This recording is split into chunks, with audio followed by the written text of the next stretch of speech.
Episode के starting में हम एमा को देखते हैं जो कि एक अजीब सी जगह पे रहती है, जहाँ पे वो सामने देखती है कि एक डाइनिंग टेबल पे कोनी की बॉडी रहती है और वहाँ पे कुछ मॉन्स्टर्स उसको खाने वाले रहते हैं। ये देख के एमा काफी ज्यादा डर जाती है। तभी हम लोग को बाद में पता चलता है कि ये एमा का एक नाइटमेयर था। जिसके बाद हम लोग मॉर्निंग का सीन देखते हैं जहाँ पे एमा प्लेट्स लगाती है ब्रेकफास्ट करने के लिए। उसके बाद मॉम की आवाज आती है जहाँ पे वो दो बच्चों से बात कर ही रहती है। ये देख के एमा काफी ज्यादा डर जाती है। तभी तुरंत ही सामने से नॉर्मन आता है और बोलता है कि गुड मॉर्निंग एमा। तभी नॉर्मन एमा का ये फेस देख के एमा के पास जाता है और बोलता है कि प्लीज नॉर्मल बिहेव करो वरना उनको शक हो जाएगा। उसके बाद हम लोग देखते हैं कि नॉर्मन और एमा एक दूसरे कमरे में आके डिस्कशन कर रहे रहते हैं कि नॉर्मन कहता है कि एमा तुम्हें यहाँ पे एकदम नॉर्मल बिहेव करना पड़ेगा वरना मॉम को शक हो जाएगा। तो एमा बोलती ठीक है मैं कोशिश करूंगी।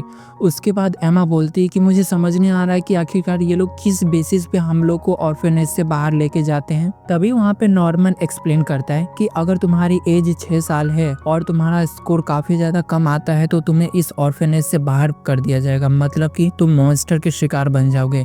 लेकिन वहीं पे वो मॉन्स्टर लोग क्या चाहते हैं, जो 12 साल के बच्चे हैं ना उनकी क्वालिटी काफी ज्यादा होती है और वो काफी ज्यादा टेस्टी लगते हैं, इसलिए कोई भी 12 साल का हो जाता है ना तो उन्हें कैसे भी करके इस ऑर्फनेज से बाहर कर दिया जाता है। तभी वहाँ पे एमा बोलती है लेकिन इसमें हमारा स्कोर और ग्रेड से क्या लेना देना है। तो नॉर्मन बताता है एक्चुअली क्या है कि जिसका मार्क्स कम आता है उसे बहुत जल्दी इस ऑर्फनेज से बाहर कर दिया जाता है। मतलब कि तुम कोनी का ही केस ले लो, कोनी की मार्क्स बहुत ज्यादा कम आ रहे थे और वो एक 6 साल की बच्ची हो गई थी, इसलिए उसको इस ऑर्फनेज से बाहर कर दिए। और 12 साल के बच्चे होते उनका ब्रेन काफी ज्यादा डेवलप होता है एज कम्पेयर टू जो 6 साल के बच्चे होते हैं, जिसकी वजह से उन्हें सिर्फ ब्रेन खाना रहता है ना कि बॉडी। देखा जाए तो इससे पहले हमारे जितने भी सिबलिंग्स गए हैं उस हिसाब से अभी 2 महीने के बाद कोई और बच्चा जाने वाला है।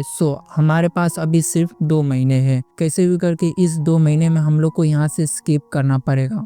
देन सीन चेंज हो जाता है और ये दोनों जाते हैं प्लानिंग करने के लिए फॉरेस्ट में, जहाँ पे नॉर्मन एक मैप बनाता है जहाँ पे वो बोलता है कि घर आखिरकार मिडल में है और घर के सामने गेट है और घर के पीछे जंगल। सबसे बेस्ट कौन सा तरीका रहेगा आखिरकार बाहर भागने के लिए। तो एमा बोलती है कि मेरे ख्याल से जंगल से भागना ज्यादा इजी रहेगा। तो नॉर्मन बोलता है कि हाँ ठीक है जंगल से भागना तो इजी रहेगा, लेकिन हम लोग कौन से टाइमिंग पे भागेंगे। हमारे पास तो 2 ही ऑप्शन बचता है, या तो मॉम जब हम लोग को फ्री करती है खेलने के लिए उस टाइम भाग सकते हैं, या फिर जब मॉम शिपिंग करती है बच्चों का या उस टाइम। तो एमा बोलती कि बिल्कुल भी नहीं, शिपिंग के टाइम किसी ना किसी की जान तो पक्का जाएगी, उस टाइम तो बिल्कुल भी नहीं करना है। तभी उसके बाद ये दोनों डिसाइड कर लेते हैं जहाँ पे ये लोग बॉर्डर क्रॉस करके वॉल के इधर जाते हैं देखने के लिए कि आखिरकार वॉल के पीछे कुछ है तो नहीं।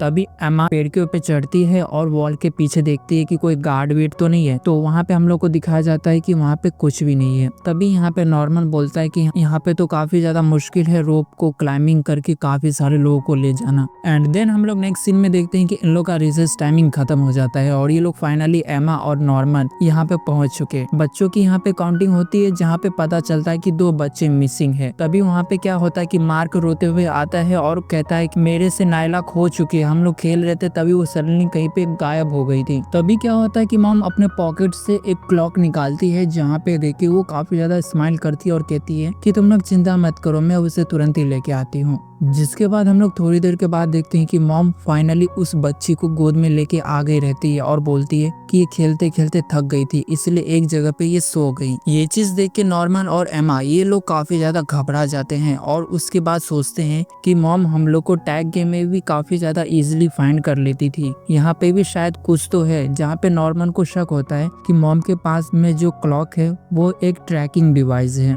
जिसके बाद हम लोग नेक्स्ट सीन में देखते हैं कि एमा और नॉर्मल काफी ज्यादा डिस्कशन कर रहे रहते हैं उस प्लान के बारे में और एमा बोलती है कि हे रुको, क्या पता मॉम हम लोग के पीछे एक कैमरा भी लगा के रखी होगी। तो नॉर्मन बोलता है कि नहीं मैंने सारा कुछ चेक कर लिया है, मॉम ने सिर्फ हम लोग का लोकेशन जान सकती है, उनको ये नहीं पता चलेगा कि हम लोग क्या बात कर रहे हैं। उसके बाद डॉन आता है और कहता है कि नॉर्मन घड़ी खराब हो गई है प्लीज जल्दी से आके ठीक कर दो।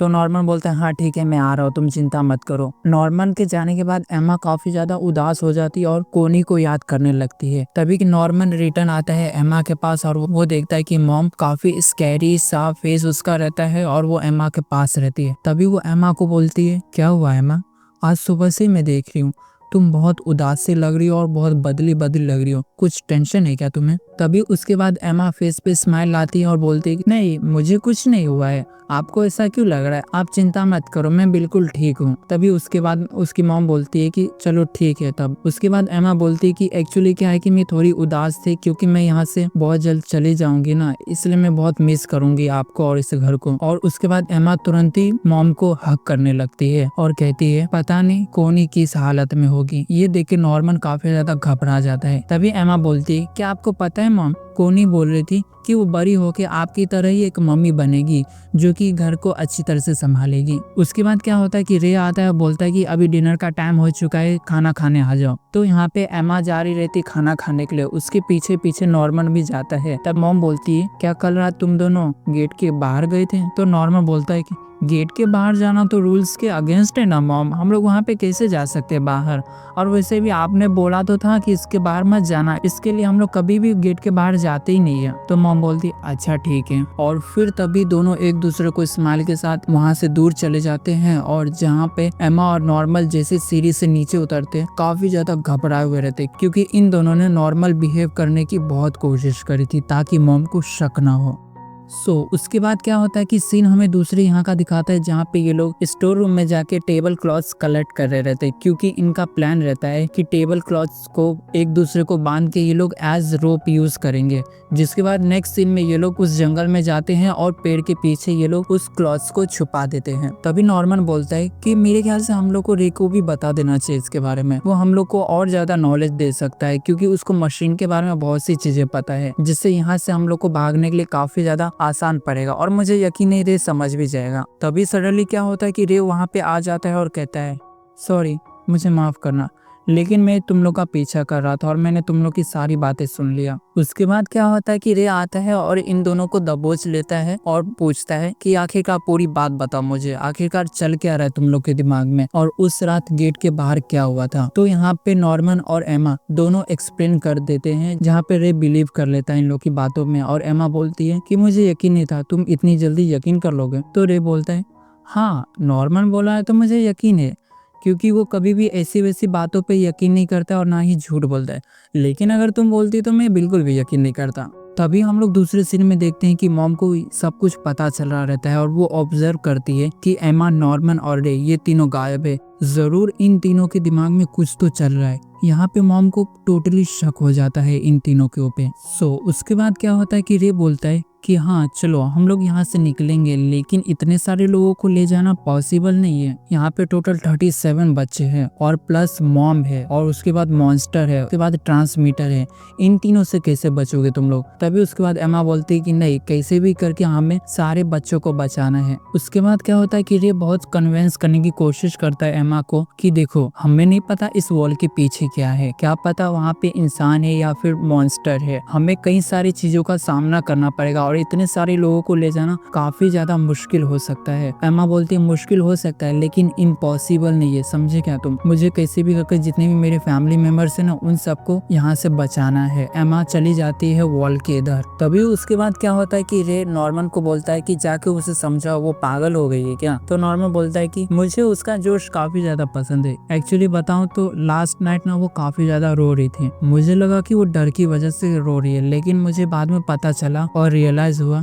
कि वो अपने फैमिली मेंबर्स को खोना नहीं चाहती है, किसी को भी नुकसान में नहीं देखना चाहती है वो, इसलिए वो रो रही थी। डर तो मुझे लग रहा था, इसलिए मैं काफी ज्यादा रो रहा था। तभी रे बोलता है लेकिन ये तरीका गलत है, इससे हम लोग कैसे बचेंगे। हम लोग को कैसे भी करके यहाँ से निकलना है और बचना है, लेकिन क्या है कि मिट्टी की नाव ना पानी में तैर नहीं सकती है और तुम्हें ये डिसीजन दिमाग से लेना है, दिल से नहीं, समझ रहे हो। तभी नॉर्मन बोलता है कि तुम चिंता मत करो, मैं मिट्टी की नाव को तैरा के रहूंगा, क्योंकि मैं एमा को काफी ज्यादा पसंद करता हूँ, तो कुछ भी हो जाए मैं तो उसे बचा कर ही रहूंगा। मुझे पता है इस चीज में तुम हमें तो अकेला बिल्कुल भी नहीं छोड़ोगे, तुम तो हम लोग का साथ दोगे ही जरूर। तो रे बोलता है कि हाँ बिल्कुल, मैं तुम लोग को अकेला तो नहीं छोड़ सकता।